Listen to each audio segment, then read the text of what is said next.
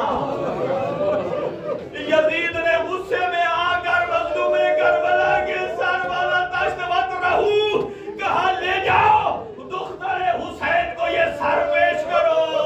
نیاز حسین جب تشت میں رکھا ہوا سر آیا، کیفیت یہ ہے بی بی درمیان میں بیٹھی ہے اور بیویوں نے حلقہ بنایا ہوا ہے اور بی بی مسل کے بیٹھی ہے، بابا بابا کر رہی ہے۔ جب تشت میں سر آیا نا، اوپر رومال سے ڈھکا ہوا تھا، بی بی سکینہ نے سمجھا کوئی کھانے کی چیز لائے ہیں۔ امام سجاد نے فرمایا اے میری بہن سکینہ آئیے اس ذرا رومال کو ہٹائیے۔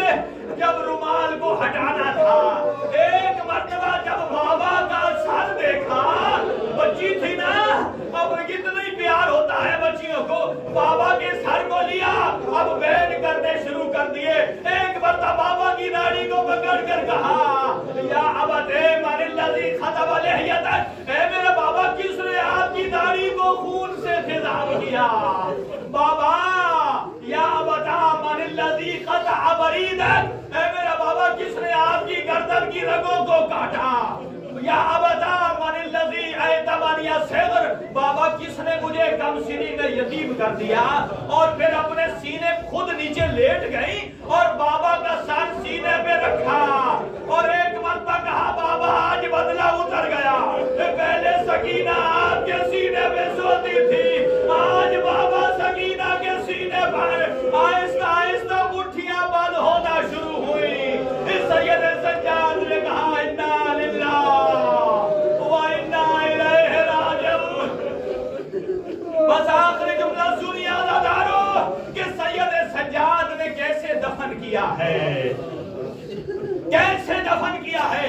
یہ جو کچھ غسالہ کہا کہ یزید کی طرف سے کفن بھیجا گیا اور ایک غسالہ کو بھیجا گیا کہ جائے غسل دینے میں مدد کرے، اور جیسے ہی وہ غسالہ آئی اور اس نے بچی کو دیکھا نا اور کہا، ایک مرتبہ بی بی زینب کبریٰ سے پوچھا مجھے یہ بتاؤ اس بچی کی شہادت کیسے ہوئی ہے؟ کہا بابا کا سر دیکھا ہے شہید ہو گئی۔ کہا نہیں سچ بتائیے بچی کا پہلو زخمی ہے۔ کہا جب بھی بابا کو روتی تھی شمر تازیانہ لے کے آ جاتا تھا۔ اتنے میں جب غسل کی باری آئی، ایک مرتبہ جناب زینب کبریٰ کی چیخ بلند ہوئی اور کہا اے بیٹا سجاد بتا تیری بہن کو قمیض کے ساتھ غسل دیا جائے یا قمیض کو الگ کیا جائے؟ کہا کیوں پھوپھی اماں؟ کہا جب بھی سکینہ کی قمیض اتارنا چاہتے ہیں نا تو سکینہ کے زخم جدا ہونا شروع ہو جاتے ہیں، اور کہا اسی میں دفن کر دیجئے۔ غسل دیا، اب دفن کیسے کیا؟ سجاد کے ہاتھ مصروف ہے، شریعت کا ایک مسئلہ ہے، جب بھی کوئی مر جائے چاہے کوئی غریب ہی مر جائے اور آخر دم اس کی کڑیاں کھول دی جاتی ہے، ہاتھ سیدھے کر دیے جاتے ہیں، لیکن سید سجاد نے کیسے دفنایا کہ آج بھی سکینہ کے ہاتھ مصروف ہیں۔ اجرکم علی اللہ۔ ایک سید تھا سید ابراہیم، وہ وہاں کے رہنے والے تھے دمشق کے، ان کی 7 بیٹیاں تھیں، ہر بیٹی کو جناب سکینہ خواب میں آئی، کہا اپنے بابا سے کہو قبر کے قریب پانی آ چکا ہے، میری قبر کی تعمیر کی جائے۔ اور سب بچیوں نے جب باپ کو بتایا اور کہا بچیوں کو باپ نے دیکھو آل محمد کی قبروں کو کھودا نہیں کرتے، اور 7ویں دن خود سید ابراہیم کو بھی خواب میں آئی اور کہا میں نے تیری بیٹیوں کے ذریعے تجھ تک پیغام پہنچایا ہے۔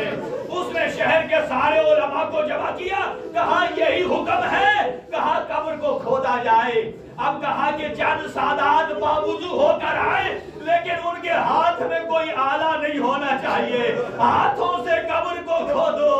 عزادارو جب کفن کی باری آئی اور محسوس ہوا کہ کوئی نیچے جنازہ موجود ہے، سید ابراہیم نے کہا سب دور ہٹ جاؤ، اور ایک مرتبہ جب قبر سے مٹی ہٹائی گئی اور سید ماتم کرتے کرتے بے ہوش ہو گئے، اور کہا کیا بے ہوش ہو گئے؟ کہا وہ جو کہتے تھے کہ حسین کی بیٹی کو کفن ملا وہ جھوٹ بولتے ہیں، آج بھی سکینہ رسیوں میں بند ہے، آج میلے مردے میں دفن ہے، آج بھی سکینہ کے سکینہ کے گانوں سے ارے تازہ خون بہ رہا ہے.